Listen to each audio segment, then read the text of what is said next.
Radio Sion presenta Tesoros Ocultos, un programa donde el pastor Eusebio Perona nos traerá las enseñanzas que para muchos están escondidas, ya que son un tesoro de gran precio para los hijos de Dios.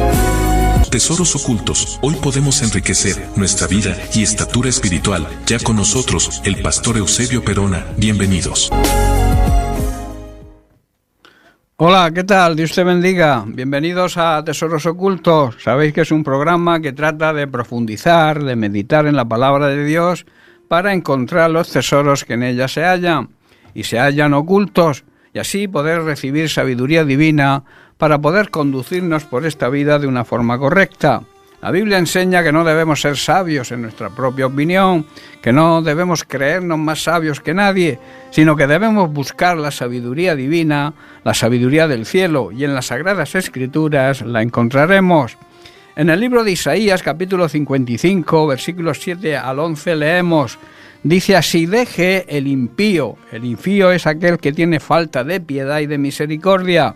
Deje el impío su camino y el hombre inicuo, malvado e injusto, sus pensamientos, y vuélvase al Señor, el cual tendrá de él misericordia, y al Dios nuestro, el cual será amplio en perdonar. Dice Dios, porque mis pensamientos no son vuestros pensamientos, ni vuestros caminos mis caminos. Como son más altos los cielos que la tierra, así son mis caminos más altos que vuestros caminos, y mis pensamientos más que vuestros pensamientos.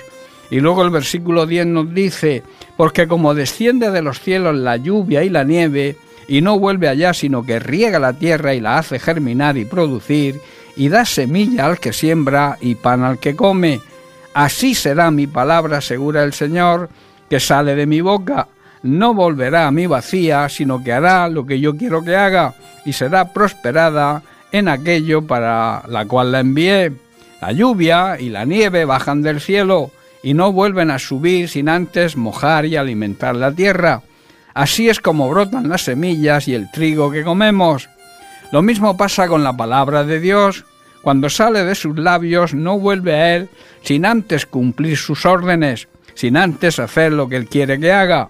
Debemos, por tanto, conocer cuál es el propósito de Dios para nuestra vida.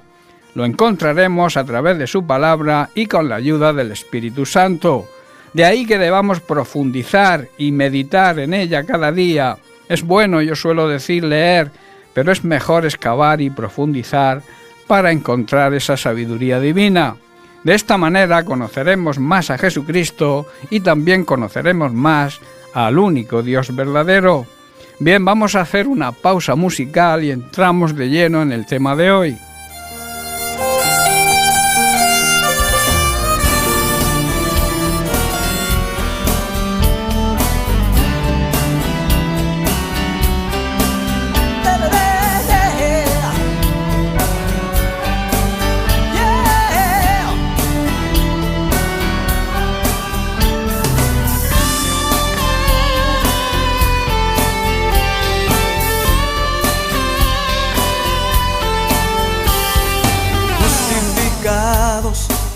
Por la fe tenemos paz para con Dios por medio de nuestro Señor Jesucristo.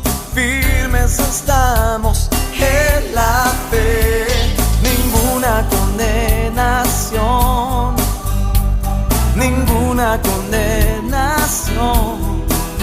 hay para los que están en Cristo Jesús, los que viven conforme al Espíritu,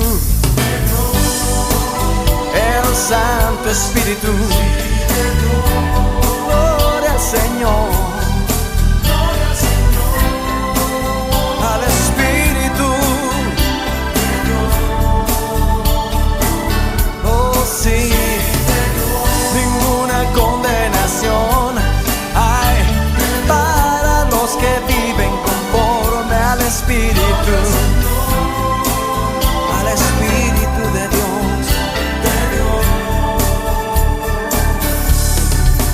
Yeah.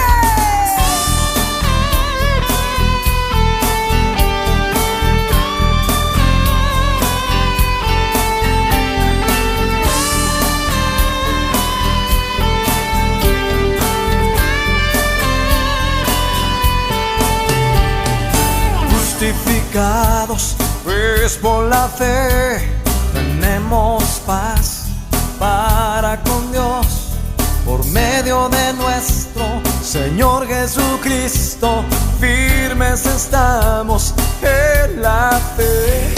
Ninguna condenación, no, ninguna condenación hay para los que están en Cristo Jesús, los que viven conforme al Espíritu.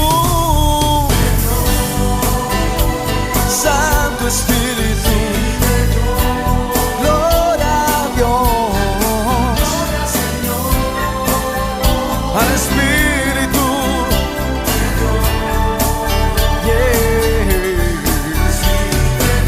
ninguna condenación hay para los que viven conforme al Espíritu. Santo Espíritu,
vosotros. Bien, pues hoy quiero terminar con esta serie de mensajes titulados Entendiendo nuestros derechos como hijos de Dios. Decíamos que nuestra responsabilidad como hijos de Dios es creer y confiar plenamente en sus promesas y permanecer firmes en los derechos que hemos recibido cuando Dios nos adoptó como sus hijos, cuando nacimos de nuevo en el Espíritu. Como hijos de Dios, a partir de ese nuevo nacimiento, tenemos unos derechos legales que necesitamos conocer. Con la obra redentora de Jesucristo, nuestro Dios Todopoderoso nos restaura, nos hace recuperar esos derechos legales que se perdieron en el Edén cuando Adán pecó y le entregó dichos derechos a Satanás. Este derecho legal que perdimos por el pecado lo restableció Cristo con su muerte y su gloriosa resurrección. Los derechos que dan esta posición se reciben por la gracia y por el favor de Dios y se manifiestan en nosotros cuando creemos, o sea, por medio de nuestra fe. Hemos tratado hasta ahora el derecho de la redención, la santificación y el de la reconciliación. Hoy vamos a tratar el último de los derechos que además es un gran privilegio, que es la justicia. La justicia es aquello que debe hacerse según derecho o razón. En el cristianismo es la virtud que consiste en la constante y firme voluntad de dar a Dios y al prójimo lo que les corresponde, lo que merecen. Rectitud de conducta también significa justicia que se ajusta a las condiciones de una relación determinada, la forma recta de comportarse en una relación. La justicia de Dios manifiesta también su fidelidad constante consigo mismo y también con su pacto, ese pacto que hizo con el ser humano, en este caso el pacto de Dios y nosotros. La justicia de Dios manifiesta su fidelidad como parte de su esencia. Primero, Él es fiel consigo mismo y luego con su pacto con aquellos que le obedecen y cumplen su parte del pacto. Esto significa dar a cada uno lo que merece. Dios es justo y recto, todos sus caminos son justos y no hay iniquidad ni maldad en él. Dios no puede actuar en contra de su naturaleza, en contra de su amor, su fidelidad y la justicia, porque recordemos que el amor, la fidelidad y la justicia de Dios caminan siempre juntas. Él es la roca, Él es nuestra fortaleza, y esto es un derecho que nos corresponde como sus hijos. En el Salmo 92, versículos 12 al 15, el salmista habla de los derechos de los hijos de Dios, de los justos, de las personas justas. Dice: el justo florecerá como la palmera, crecerá como el cedro en el Líbano. Plantados en la casa del Señor, en los atrios de nuestro Dios florecerán. Aún en la vejez darán fruto, estarán vigorosos y verdes. Y luego el salmista añade: para anunciar que el Señor es nuestra fortaleza y es recto, y que en Él no hay ninguna injusticia. Para anunciar que nuestro Dios es recto y es justo. La justicia y el derecho son la base, son el cimiento de su trono. En el Salmo 97, versículo 2, el salmista también declara: nubes y oscuridad alrededor de Él, justicia y juicio son el cimiento de su trono. Dios es el autor de toda justicia, es quien autoriza al rey y al juez da autoridad. Analizando la Biblia, vemos que la justicia de Dios se asocia constantemente con su obra salvadora y con su amparo a los más débiles y menos favorecidos, los pobres, los huérfanos, las viudas y los forasteros. También vemos que cuando el ser humano infringe las condiciones de su pacto, la justicia de Dios lo condena y lo castiga. Todo buen juez hace esto y nadie lo critica, porque lo contrario sería prevaricar.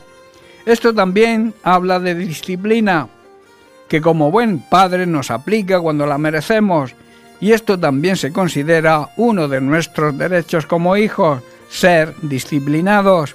El autor de Hebreos así lo define en el capítulo 12 de su carta, versículos 5 al 7, donde nos dice: y habéis ya olvidado la exhortación que como a hijos se os dirige, diciendo: hijo mío, no menosprecies, no tengas en poco la disciplina del Señor, ni desmayes, no pierdas el aliento cuando eres reprendido por Él, porque el Señor al que ama disciplina y castiga a todo el que recibe por hijo. Si soportáis la disciplina, Dios os trata como a hijos, porque ¿qué hijo es aquel a quien el Padre no disciplina? Y Salomón declara en Proverbios capítulo 15, verso 32, el que tiene en poco la disciplina menosprecia su alma, mas el que escucha la corrección tiene entendimiento. Debemos tener en cuenta que aunque Dios perdona la iniquidad, la rebelión y todo pecado, pero no tiene por inocente al malvado, sino que juzga a sus siervos, condena al impío y justifica al justo, para darle conforme a su justicia, a sus obras. La justicia de Dios se aplica en virtud de la fe y la obediencia a su palabra. Esta justicia se revela plenamente en el Nuevo Testamento, en la figura de Jesucristo, que mediante su sacrificio y su resurrección nos convirtió o se convirtió en nuestra justificación, que es nuestro derecho como hijos de poder presentarnos ante Dios sin sentirnos culpables, porque hemos sido perdonados, hemos sido declarados inocentes al haber confesado y reconocido a Cristo como único y suficiente Salvador. Los que dan el paso de aceptar, de confesar a Jesucristo como Señor y Salvador y reconocer su obra redentora se convierten en hijos de Dios y se hacen acreedores de la justicia de Dios. A esto se le llama justificación. Entre los muchos sentidos que tiene la palabra justo en la Biblia, vamos a analizar algunos de ellos. Primero, la perfección de Dios, en virtud de la cual Él es fiel a sí mismo y a su pacto. En Romanos capítulo 3, Pablo nos dice: siendo justificados gratuitamente por su gracia, mediante la redención que es en Cristo Jesús, a quien Dios puso como propiciación, o sea, como sacrificio, por medio de la fe en su sangre, para manifestar su justicia a causa de haber pasado por alto en su paciencia los pecados pasados, con la mira de manifestar en este tiempo su justicia, a fin de que Él sea el justo y el que justifica al que es de la fe de Jesús. Y esa perfección actúa, y es en virtud también, como un juez supremo y justo sobre los hombres, sobre los seres humanos y sobre las naciones. En 2 de Timoteo, capítulo 4, verso 8, Pablo declara: «Por lo demás me está guardada la corona de justicia, la cual me dará el Señor, juez justo, en aquel día, y no solo a mí, sino también a todos los que aman su venida». La segunda palabra, el segundo significado del término justo, tiene un sentido mesiánico. Se describe al Mesías como el justo, o el Mesías como nuestra justicia. A Cristo se le llama el justo, y su reino se describe frecuentemente como reino de justicia. Y en Hechos capítulo 3, versos 14 y 15, Pedro en su discurso lo declara a los judíos. Dice: «Mas vosotros negasteis al santo y al justo, y pedisteis que se os diese un homicida, y matasteis el autor de la vida, a quien Dios ha resucitado de los muertos, de lo cual nosotros somos testigos». O sea, damos fe de esta verdad porque lo vivimos y lo vimos. De igual manera, los redimidos, los que han entregado su vida a Cristo y han sido rescatados de la consecuencia del pecado y que constituyen el pueblo de Dios, su iglesia, también se le llaman justos. Es nuestro derecho de hijos. En Mateo capítulo 13, verso 43, Jesús nos dice: «Entonces los justos resplandecerán como el sol en el reino de su Padre. El que tiene oídos para oír, oiga». Si es verdad que tenemos oídos, debemos prestar atención a las palabras de Jesús. Y en Mateo capítulo 13, verso 49, Jesús, en una de sus parábolas sobre el final de los tiempos y su juicio, nos dice: «Así será el fin del siglo. Saldrán los ángeles y apartarán a los malos de entre los justos». Así será el fin del mundo, está diciendo. Los ángeles vendrán y separarán a las personas malvadas, perversas, de las buenas personas, de los justos. Y el apóstol Pedro también nos dice en su primera carta, capítulo 4, verso 18: «Y si el justo con dificultad se salva, ¿en dónde aparecerá el impío y el pecador?». Otro sentido del término justo es que muchas veces justicia en la Biblia significa misericordia, generosidad y ayuda al necesitado. En Mateo capítulo 23, verso 23, Jesús acusa a escribas y fariseos y les dice: «Ay de vosotros, escribas y fariseos, hipócritas, porque diezmáis la menta y el eneldo y el comino, y dejáis lo más importante de la ley, la justicia, la misericordia y la fe». Y luego añade, para que no quede duda: «Esto era necesario hacer sin dejar de hacer aquello», o sea, sin dejar de diezmar.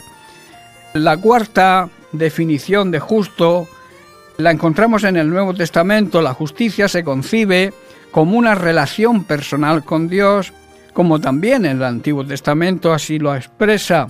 El justo es aquel a quien el rey acepta e implica también fidelidad. Nuestra obligación, todo derecho, implica una obligación. Y en Romanos capítulo 5, versículo 1, Pablo nos dice: «Justificados pues por la fe», que la fe, recordemos que implica obediencia, «tenemos paz para con Dios por medio de nuestro Señor Jesucristo». Este parece ser también el sentido de la frecuente relación entre el reino de Dios y su justicia, y también que ese reino consiste en camino de justicia, o sea, la forma de caminar de las personas justas. Por este motivo, la justicia equivale al nuevo modo de vivir que nace de la fe en Cristo. Esta vida cristiana, nuestra verdadera vida, debe ser una vida de justicia.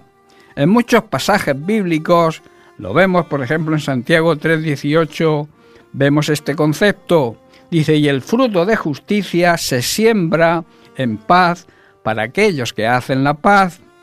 Y Juan también lo expresa en su primera carta, capítulo 2, verso 29.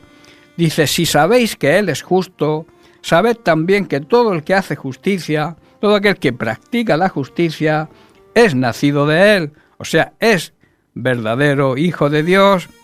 Otro sentido, y por último, del término justo, es que en muchos pasajes los mismos términos griegos sobre justicia significan justificación vicaria, efectuada por la muerte de Jesús en nuestro lugar. En Romanos capítulo 6, verso 6, Pablo lo expresa de esta manera: sabiendo esto, que nuestro viejo hombre fue crucificado juntamente con él. O sea, donde deberíamos haber estado nosotros, estaba Jesucristo muriendo en nuestro lugar.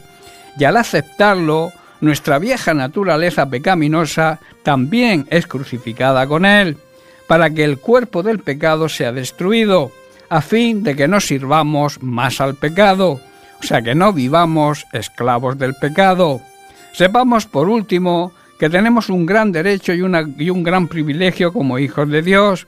La justicia de Dios se aplica a nosotros, o sea, recibimos lo que merecemos como hijos de Dios, pero esto también implica una gran responsabilidad, al mismo tiempo un privilegio, y es que debemos ser justos e imitar al justo de los justos, a nuestro Señor y Salvador Jesucristo, y así poder testificar de Él. Bien, pues hasta aquí el mensaje de hoy. Recuerda, y te dejo con esto: la justicia es la virtud que consiste en la constante y firme voluntad de dar a Dios y al prójimo lo que se merecen.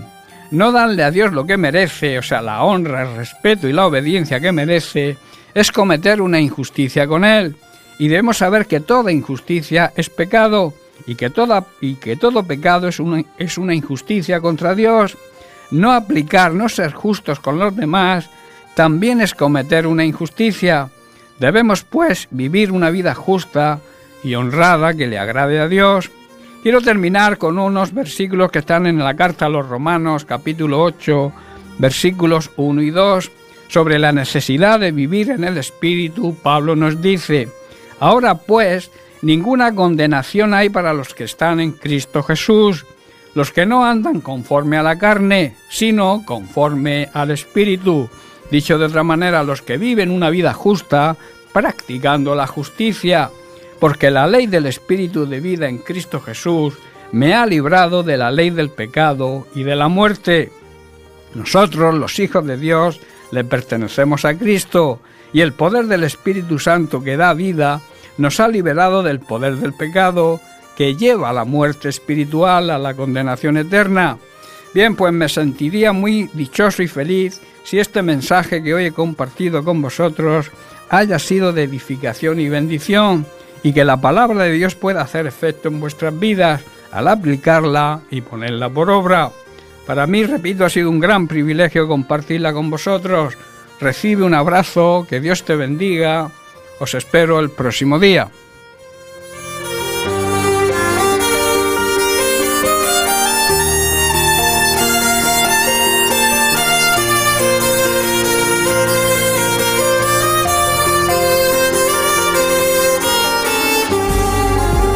Radio Sion agradece la sintonía a su programa Tesoros Ocultos. El pastor Eusebio Perona volverá a mostrarnos los tesoros ocultos de la palabra de Dios. Hasta pronto.